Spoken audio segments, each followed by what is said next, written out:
Hi friends, this is Mrs. Soto. I have some news I want to bring to you today. This is important news. There's 3 different links I'm going to leave for you on the bottom, and that's going to cover these things that I'm talking about right now. I'm not going to delve into in depth about 2 of the things. The only one I'm going to delve into right now is about the executive orders. But I also want to tell you about the links I'm going to put up. One of the links is, I saw this video today.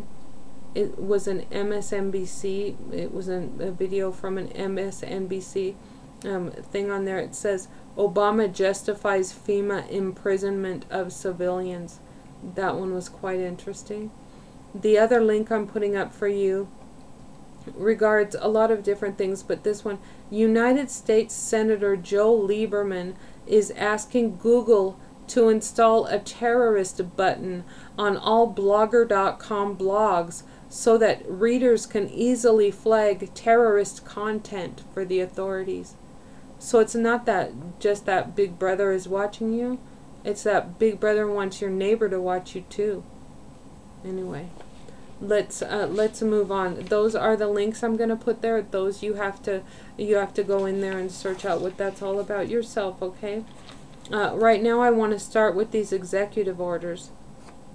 The orders associated with FEMA that would suspend the Constitution and our Bill of Rights. Executive orders have been on record for nearly 30 years and could be enacted by the stroke of the presidential pen. Executive Order 10990 allows the government to take over all modes of transportation and control of highways and seaports. Executive Order 10995 allows the government to seize and control the communication media. Executive Order 10997 allows the government to take over all electrical power, gas, petroleum, fuels, and minerals. Executive Order 10998 allows the government to seize all means of transportation, including personal cars, trucks, or vehicles of any kind, and total control over all highways, seaports, and waterways. Executive Order 10999 allows the government to take over all food sources and farms. Executive Order 11000 allows the government to mobilize civilians into work brigades under government supervision. Executive Order 11001 allows the government to take over all health, education, and welfare functions. That just bothers me when it talks about education, because we're talking about the kids there, the children. Executive Order 11002 designates the Postmaster General to operate a national registration of all persons. Come on now, didn't we just do the census? No. Anyway, here we go. Executive Order 11003 allows the government to take over all airports and aircraft, including commercial aircraft. Executive Order 11004 allows the Housing and Finance Authority to relocate communities, build new housing with public funds, designate areas to be abandoned. Isn't there enough areas abandoned already? Anyway. And establish new locations for population. New locations for populations. Concentration camps, maybe? Just an idea for them. Executive Order 11005 allows the government to take over railroads, inland waterways, and public storage facilities. Executive Order 11051 specifies the responsibility of the Office of Emergency Planning and gives authorization to put all executive orders into effect in times of increased international tensions and economic or financial crisis. Are we not in times of increased international tension and economic or financial crisis right now? That just really got to me, because you know what, these things could, with the with just the stroke of the presidential pen, all of this stuff could just be raining down on us. Wow. I thought this was the land of the free and the home of the brave. That's what I thought. But anyway, I want to talk to you about something, and I never hear it talked about anywhere. I'm bringing it to you, and this came by way of my dad. Okay, I'm going to be reading to you what I wrote in an email to a friend. I just printed it back off of that email. This has been a while ago, so I don't have any links for it. I have stuff. I'm telling you information that you'd have to look up on your own if you were interested in it. But I'm going to talk about that. This is regarding gold. Okay. My dad was talking about a law that was made when he was young. Okay, my dad passed away in just in June of this year, so he's gone now. Okay, my dad said, when the government needs your gold and silver, you have to give it to them. I kept looking, and I said, Dad, how can that be? The gold and the silver? Come on now.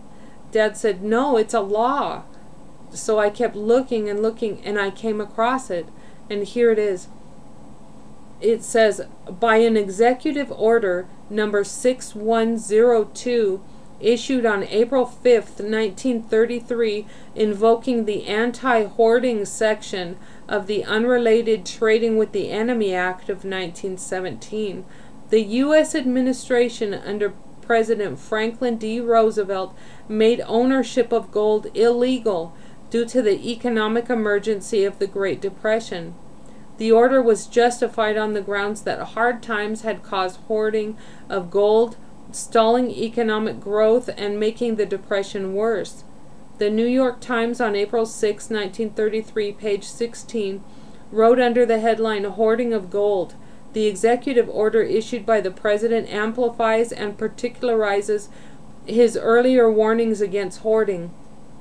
On March 6, taking advantage of a wartime statute that had not been repealed, he forbade the hoarding of gold and silver coin or bullion or currency under penalty of $10,000 fine or 10 years imprisonment or both. Would they do it again? I'm certain they know about this law, and they will use it to their advantage when and if so they desire. I'm sure it's still on the books. I'm sure they haven't removed this. And you know what? I seriously doubt many people know about that law being on the, but for my daddy, you know, I wouldn't have known about it. But I just, I wanted you guys to know about it. I really want you guys to know about it. Don't put your trust in any gold or silver. Put your trust in the Lord Jesus Christ and Him alone for salvation. Put your trust in the Lord Jesus Christ and Him alone for your salvation. I wanted to read you this in Hebrews 13:6, so that we may boldly say, the Lord is my helper, and I will not fear what man shall do to me. I will not fear what man shall do to me. People could kill us, but as believers in the Lord Jesus Christ, we know where our eternity will be. And we trust Him and we love Him. And I'm gonna say right now, thank you to my friends who have sent me messages, sent me links to look at to get the information out. I thank you guys. I want to tell all my friends I thank you so very much for all you do, and you're praying even for me. I thank you. I thank you for the comments that you post. I'm not very tech savvy enough to leave you a reply on your comments really good yet, but I'll learn it. It just takes time. I'm just like a newbie here. So I want to say all that to tell you thank you, and I'll end this video like I like to end my videos all the time. What we need to do, guys, just keep looking up. Our redemption draweth nigh, friends. Thank you.